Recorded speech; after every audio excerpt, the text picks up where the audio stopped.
गोबाङानो मोनसे बुंनो नागिरदों जेरै दैमारि बिथाङा माने पिपिनिफ्राय गेलेगोन आरो बिथाङा 20 years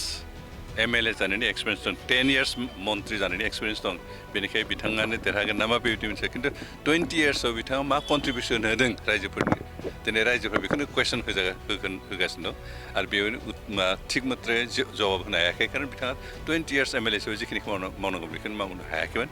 आरो बेखायनो दिनै बेबायदि सोंनायनि मोगा मोगि जाबाय थानो गोनां जादों आरो बेवहाय क्लियार एन्सार बिथाङा होनो हायाखै आरो बेनिखायनो जों सानदों जे बिथाङा 20 years MLA जानायनि एक्सपिरियेन्स दंबाबो नैबे बिसायख'थियाव देरहागोन होननानै जों सानाखै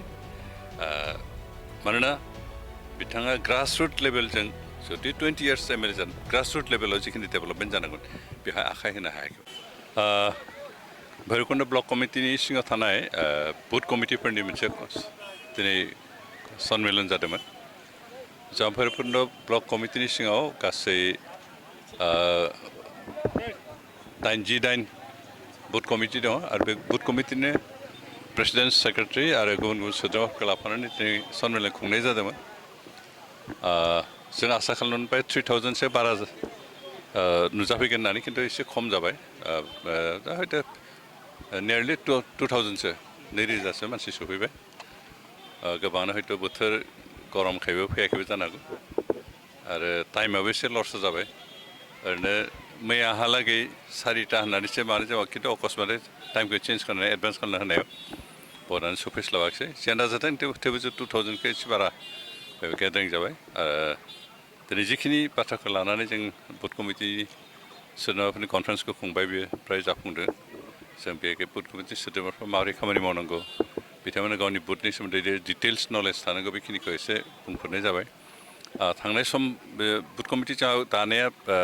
मास मोनथामसो जाबाय बे मास मोनथामनि गेजेराव जों फार्स्ट फेज कमप्लिट खालामबाय सेकेन्ड फेजआ दाबो सोलिबाय थादों कमप्लिट जायाखै फेमिलि एडप्सन खामानिया सोलिबाय थादों आरो फेमिलि एडप्सन मेम्बारफोरखौ लोगो हमनाया स्टार्ट जाहांदोंसो दा जोंनि गेजेराव जोंहा दा आखायाव मास मोननैसो सम दं आरो आसा खालामदों जे मास मोननैनि गेजेराव जों जेसेबां फेमिलि एडप्ट खालामदों बिथांमोननि मेम्बारफोरखौ लोगो हमनानै इउपिपिएलनि भटार हिसाबै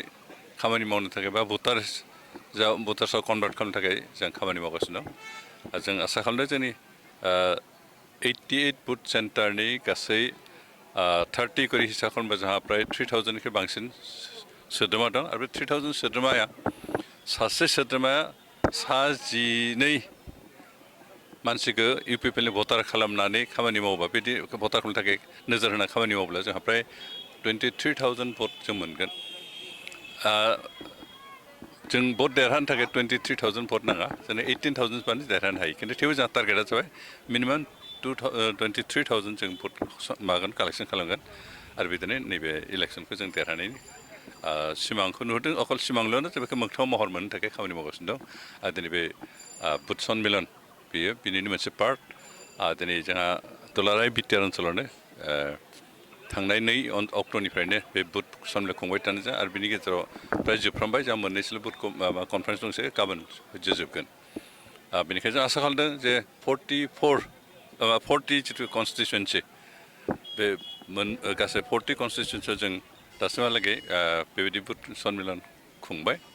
आरो बेयाव जों जिखिनि रायजो राजाफोरनि जोंनि वार्कारफोरनि जिखिनि माबा नुदों खामानि मावनाय जिथु मावगोन थुलुंगानायखौ नुदों गोसो गुदुंखौ नुदों जों बेखौ नायनानै बेखौनो सियर जानो हायो जे एबार इउपिपिएलआ हारसिङैनो सरकार दानो हागोन जिहेतु जोंहा सेन्ट्रेल कमिटिनिफ्राय डिसिसन मोनसे लाखाबाय जे 40 सिट्स माबा कनस्टिटुवेन्सियाव 40 केन्डिडेट जों होगोन जों नुबाय जिथु नोंथांनि बियाबाव दा जिथु गोदानै गामि सोसननाय बे हाबनो मोनाखै बा नोंथांनि बियाबाव सोसननाय जायाखै बेयो नोंथांनि थाखाय माबाफोर उनाव खहा गोनां जागोन नामा थांनाय बाराव जिहेतु जों बिजेपि इउपिपिएल बिपिएफ हारसिंसो इलेक्सन गेलेदों आरो थेवबो जों देरहादोंमोन आरो थांनाय बाराव जोंहा आसलथे पार्टि हिसाबै बेबायदि वेल अर्गानाइज वेल एस्टाब्लिश जायाखैमोन प्राइमारि कमिटि थिग मथे गैयामोन बुथ कमिटिबो नमिनेलल'सोमोन बेनिफ्राय ब्लक कमिटि डिस्ट्रिक्ट कमिटि बिदिबो खोब सिस्टेमेटिक जों दानो हायाखैमोन थेवबो जों अन्तत 17 बोसोर सासन खालामनाय बिपिएफनिफ्राय प्राय 4,000सो भट बारा मोनदों ओमफ्राय बिजेपिआ मोनसे वेभ दंमोन स्टेटआवबो सरकार केन्द्रआवबो सरकार थानायखाय बिथांमोनाबो जोंनिफ्राय 1000 खम मोनदों खिन्थु जोंहा बे 5 years जों पाब्लिकनि गेजेराव खामानि मावनायनि खाबु मोननानै पाब्लिकनि लुगैनाय पाब्लिक सेन्टिमेन्टखौ मोनदांनायजों लोगोसे जोंनि पार्टिनि जिथु अर्गेनाइजेसन बे स्ट्राक्चारा जथेस्थ मजबुत जाबाय आरो दिनै जों बुथ कमिटि जायफ्रा रुट लेभेलनि वर्कारफोर बिथांमोना वेल अर्गेनाइज जाबाय आरो माबोरै खामानि मावनांगौ बिनि सोमोन्दै गोबांबा ट्रेनिं बायदिसिना होनाय जाबाय टेकनिकफोरखौ फोरोंनाय जाबाय आरो बेबायदि हिसाबै जों आसा खालामदों एबार जोंनि पार्टिया नैबे भैरबकुन्द समस्तियाव जा बुंनो थांब्ला त्रिक'नि मोनसे माबा कम्पिटिसन जागोन मोनथाम पार्टि बिजेपि UPPL आरो PPF गोबाङानो मोनसे बुंनो नागिरदों जेरै दैमारि बिथाङा माने PPFनिफ्राय गेलेगोन आरो बिथाङा 20 years MLA जानायनि एक्सपिरियेन्स दं 10 years मन्त्रि जानायनि एक्सपिरियेन्स दं बेनिखायनो बिथाङानो देरहागोन नामा बेबायदि मोनसे खिन्थु 20 yearsआव बिथाङा मा कन्ट्रिबिउसन होदों रायजोफोरनि दिनै रायजोफोरा बेखौनो कुइसन होगासिनो दं आरो बेयावनो